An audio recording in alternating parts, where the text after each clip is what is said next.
Kaya huwag kayong mabahala sa kinabukasan, sapagkat ang bukas ang mababahala sa kanyang sarili. Ang bawat araw ay may sapat na sariling kaguluhan.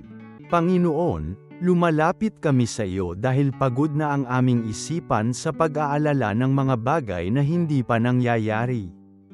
Tulungan mo kaming manatili sa kasalukuyan at magtiwala sa pinagpalang kinabukasan na inihanda mo para sa amin. Alisin mo ang bigat sa aming dibdib at palitan mo ito ng iyong kapayapaan. Amen. At ang aking Diyos ang magpupuno ng inyong mga pangangailangan, ayon sa kanyang mga kayamanan at kaluwalhatian kay Kristo Jesus.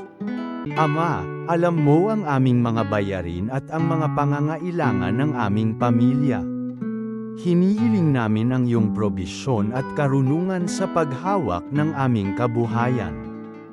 Ikaw ang aming dakilang tagapagtustos, at naniniwala kami na sa gitna ng kakulangan, ang iyong biyaya ay laging sapat.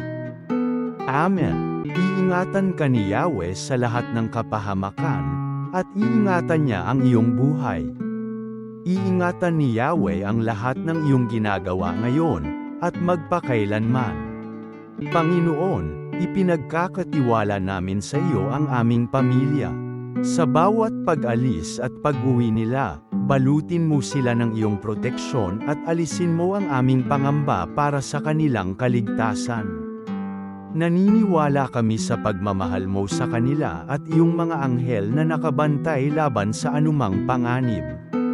Amen. Pinalalakas niya ulit ang mga pinanghihinaan ng loob at pinagagaling ang kanilang mga sugat.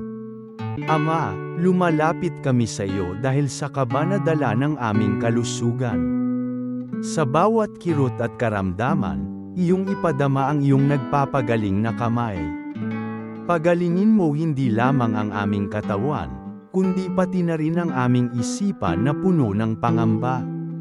Amen.